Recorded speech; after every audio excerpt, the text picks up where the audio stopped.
Tonight on the news at 6, two people trapped as an apartment building goes up into flames, the latest on their conditions. Then the search for the suspect who shot and killed United Healthcare's CEO now spans states. Plus, it's a win more than 100 years in the making for Parker High School. We take you to the field where it all happened. Live, streaming, and on the ABC 3340 app. This is ABC 3340 News Weekend. Hello and welcome to the news at 6 o'clock. I'm Megan Scarano. Let's get straight to the forecast. But first, let's take a look outside right now at the festive Regions Tower in Birmingham. Meteorologist Riley Blackwell joins us now. Riley, if people have holiday celebrations this weekend, they'll need to bundle up. Yeah, that's a little subjective, especially when compared to... Whoa. It is cold. Now, yesterday it was pretty cold. Today, it felt like almost like a nice summer day in the sunshine. Highs in the middle 50s, but we do have some clouds moving in from west to east, and that's probably not going to allow our temperatures to fall too much for tonight. Most of us are going to be right at about average heading out the door right now. We're at 44 in Birmingham, 43 Pell City, 41 up in Coleman, 44 Haleyville, 43 in Winfield. It says 59 down in Centerville. I think that reading's just a little behind. 50 in Alexander City and 43 in Sylacauga. Now, not much change from what we're at right now into the early morning hours. Most of us are only going to be in the middle to upper 30s, nearing 40 for our lows tonight with that heavier cloud cover overhead ahead of a big batch of rain, which will likely be impacting us for tomorrow. But in terms of those lows, I can't rule out the chance of a couple of places being at or really near freezing, but a lot of us will be well above that freezing mark. But as that rain moves in, how much rain could we see and how long will it last? That the full 7-day, all coming up. New tonight, firefighters rescued two people from an abandoned apartment fire in Birmingham. Birmingham Fire and Rescue responded to the 1300 block of 21st Way South and Highland Avenue South. When they arrived on scene, two people were trapped. They were not hurt and were released. No details were released on the cause of the fire. And across town, one person received medical treatment after a house fire on Sladen Avenue. Another resident was treated on scene for minor injuries, and we are still working to find out their conditions and the cause of this fire. A man is charged with driving under the influence after crashing into a police vehicle. On Thursday, police say 56-year-old Roger Smith was driving when he crashed into a patrol car stopped at a traffic light on 1st Avenue North. This caused the patrol car to collide with another car. The two officers in the car were taken to the hospital for minor injuries. And new tonight at 6, two juveniles were taken into custody in Cherokee County after a police chase. It all started when law enforcement was alerted of a stolen vehicle out of Mississippi. Officers attempted to pull the car over when the driver refused to stop. The driver damaged the car when it was driven through a yard. That's when the passenger was taken into custody, but the driver ran away, pulled out a gun on someone nearby, and demanded car keys. When the homeowner refused, the driver ran away again and was arrested after jumping into a lake. The 17-year-old is now charged as an adult with attempting to elude and robbery in the first degree. The other juvenile was turned over to juvenile probation. A man is now charged with arson in Walker County. Frankie Ellis Jr. was taken into custody on November 25th, one day after the Walker County Sheriff's Office received two reports of arson in the McCollum neighborhood. A little more than a week later, charges of burglary, theft of property, and criminal mischief were added. Now to the latest on the manhunt involving the deadly shooting of the CEO of United Healthcare. The FBI now assisting in the search for the gunman who remains missing. Investigators following leads across multiple states. ABC's Morgan Norwood has more.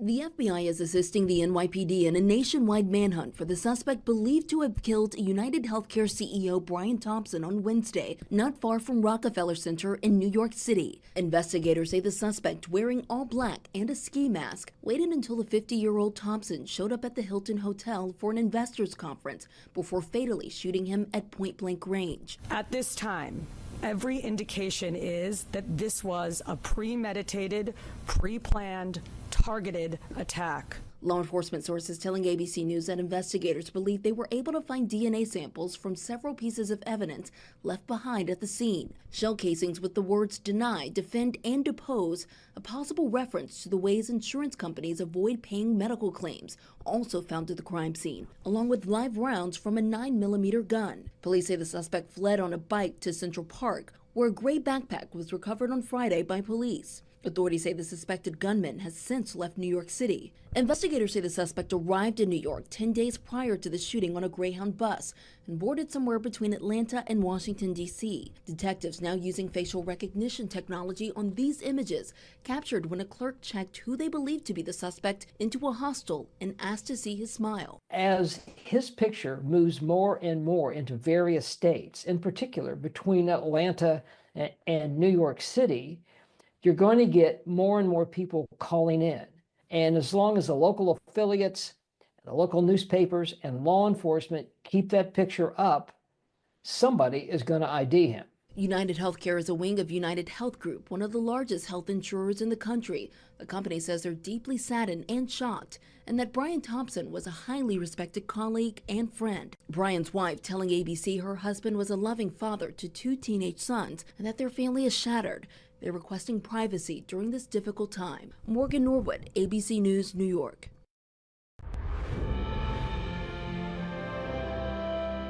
Today, we remember the lives lost during the attack on Pearl Harbor back in 1941. You're taking a look at the Pearl Harbor Memorial in Hawaii. The attack is what drew the U.S. into the Second World War. 2,300 service members lost their lives, and hundreds of crew members of the sunken USS Arizona are still entombed in its wreckage beneath the Pacific Ocean. The Notre Dame Cathedral, severely damaged by a fire 5 years ago, has officially reopened following a massive reconstruction effort. The flames sent the spire crashing to the ground, and it took thousands of workers to restore it to the original condition. The whole church, even the parts not touched by fire, had to be repaired. It's the biggest restoration project in a generation. It's not the first time she's been nearly in ruin, and every time it's happened, she's always managed to bounce back. Not many of us could really say that we would do the same, be able to keep coming back, no matter what tragedies strike us, but she has. On Sunday, the first Mass will be held. 6 Alabama schools are finalists in this year's Samsung STEM competition. This is video from last year's competition where Hoover was one of 3 national first place winners. The finalists for this year from Alabama are Oak Mountain, Southampton K-8 School, Gulf Shores High School, Hoover Clark Shaw, and Phillips Prep in Mobile. The winner in the state finals will advance to the national STEM competition in April. Tonight, the Parker Thundering Herd is celebrating their first state championship in school history. Parker defeated Saraland in the 6A football title game on Friday night. This was their first Super 7 appearance in 4 decades and their first win. For the community, it was so much more than a game.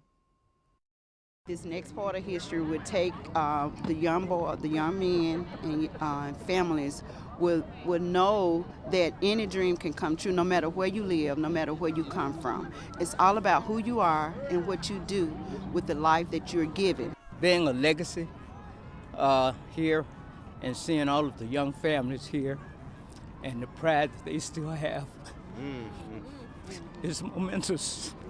It's momentous. It is. You can see how much this win meant to them. Parker won the game 28-17. Well, we are expecting a little bit of a pattern flip as we get ready to start next week. Clouds rolling in right now as this high pressure begins to depart. And we're still seeing this very disorganized batch of rain and thunderstorms to our west that will likely be here sometime tomorrow afternoon. Now, we shouldn't need to worry about the chance of widespread thunderstorms, even though a rumble of thunder or two certainly can't be ruled out. But we're likely going to see those rain showers start about as early as around noon tomorrow. Best chance to see heavier rain will likely be tomorrow night into early Monday morning, as well as Monday afternoon. As this front gets a little bit closer, heavier rain will likely be confined further down along the coast, and any potential of severe weather over the next several days will also likely be confined down to the coast, where there will be a little bit higher instability values and a little bit better dynamics. But for us, just a good soaking rain with a couple of rumbles of thunder, certainly not being ruled out. And rain is still going to be likely overhead by Tuesday morning with this front approaching. Now, once again, we are expecting colder air on the backside of this system, but in terms of any kind of wintry precipitation, I highly believe that the rain will outrace the cold. So we're not really worried about a freeze. Or a hard freeze like black ice or whatnot. And we're not worried about the chance for any kind of wintry precipitation, but it is going to be on the colder side. But the rain is going to be moving out of here fairly quickly. And how much rain we could see, it's starting to go back and forth. Heavier rainfall amounts will likely be further down to the south, just south of Columbus, Georgia, anywhere from maybe 2 to 3 inches across the southern portion of the state. But for us here locally, anywhere from probably 3/4 of an inch to about 1.5 inches, which is still very beneficial because we do still have drought conditions overhead, anywhere from dry to moderate stage of drought. Now, before this most recent one came out, we did actually have an extreme stage of drought for parts of Marengo and Dallas counties. But right now, mainly just dry to moderate stage of drought with a couple of counties in that severe drought. But fortunately, still increased rain chances will help wipe that out. And we've been dealing with cold weather the past several days, but in terms of the next week or two, we do have a pretty good chance of seeing above average temperatures, especially in the heartland of the country, but also here in the southeast. But overnight tonight, clouds will be on the increase, not quite as cold, but we shouldn't have to worry about the chance of any rain just yet, anywhere from about 33 to 39. But we are going to be a lot warmer, especially Monday and Tuesday, with clouds and increased rain chances. Now, we are likely going to see some spotty showers Wednesday morning, but that rain's going to start moving out, and we're expecting sunshine by the afternoon. Then once again, starting off Thursday, likely widespread freeze, highs only in the 40s. Well, I'm looking forward to those 60-degree temperatures. You can scan the QR code right here on your screen to get access to the ABC 3340 weather app. The app gives you access to live radar, James's weather blog, and the 7-day forecast. A friendly competition between caregivers at DCH Hospital is also helping curb food insecurity in West Alabama. On Friday, the hospital collected and distributed hundreds of food boxes for local agencies. ABC 3340's Mary Barron is working for you tonight to learn how this annual tradition benefits those in need every year. The local agencies in our community come and pick them up from us, and then they distribute to the families in need that they have on their list. Volunteers of DCH Hospital are working to provide the community with the perfect box to create a holiday meal. So far this year, we've collected over 400 boxes. I just did a count.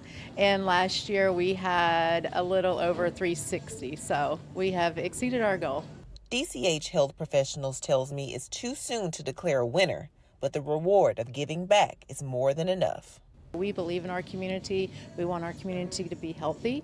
And so anything that we can do to give back is a blessing to us. The boxes are distributed to local agencies, one of those being the West Alabama Food Bank. The nonprofit is currently working to provide monthly shelf-stable food boxes for senior citizens. And we were allotted 750 participants. We're up to 1,815 participants. So right now we are looking to increase our number to 2,000. There is more than 2,000 just in the county of Tuscaloosa. The food bank tells me this program aims to curb hunger while the cost of living steadily rises for Alabamians. For this box for seniors, it would help supplement their foods that they purchase when they go to the grocery stores, because a lot of them are on very low incomes. In Tuscaloosa, Mary Barron, ABC 3340 News. The food boxes are available for those ages 60 and up once a month. The only requirement is the person must live in the state of Alabama. And there is a planned EBT card outage starting tonight. The Alabama Department of Human Resources said EBT cards and card readers at retailers will be offline starting tonight at 10. The The outage is expected to last until 6 in the morning tomorrow. It's a planned outage, the department says, is to implement new features and security measures. The 30-hour Toys for Tots drive continued today. You can help make some children's holidays very special this year by donating toys and gifts at the Toys for Tots drive at the Walmart on Highway 150 in Hoover. The toy drive went until 6 p.m. tonight, but there is plenty of time to get out there and give tomorrow. The event continues on Sunday from noon until 6. And we are 4 days into our 22nd annual Home for the Holidays campaign.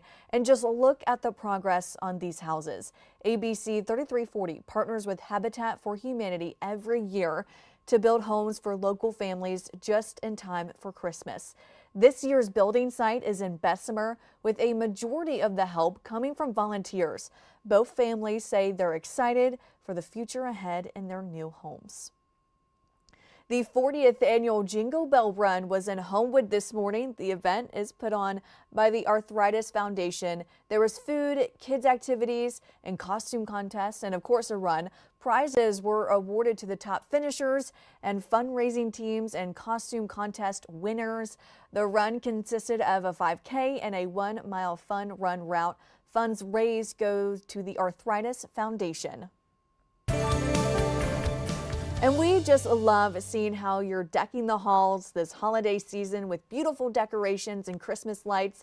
You can show off the way you decorate and chime in with us. You can submit photos on abc3340.com or by scanning the QR code you see right here on your screen. One little girl got a special surprise send-off after her community's hard work.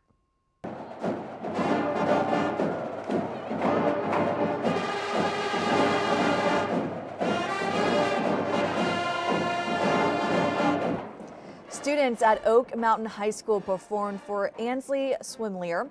The band turned out in full force to cap off their fundraising effort to send 5-year-old Ansley to Disney World.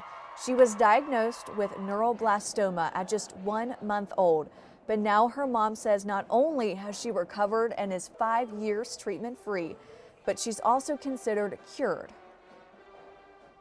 Disney will be so special. It'll just be light in a dark situation, and we look forward to spending time together as a family in a magical place. Thanks to God for curing our daughter, and thank you to Magic Moments. Thank you to Oak Mountain High School. So special, and all of us here at ABC 3340 wish Ansley and her family a very fun trip. And we have one more thing before we go. Bidding ended today at an auction for the ruby slippers worn by actress Julie Garland during the filming of The Wizard of Oz. The red sequined shoes were one of several pairs that Garland wore during filming, but only 4 pairs are known to have survived. This pair had been stolen from the Judy Garland Museum in Grand Rapids, Minnesota back in 2005 and recovered by the FBI in 2018. Online bidding opened last month and surpassed $1.5 million on Friday. Just in time for Wicked to come out as well. Well, that's all the time we have for the news at 6. We're back at 10 o'clock for ABC's EOG Wrap. Have a great night.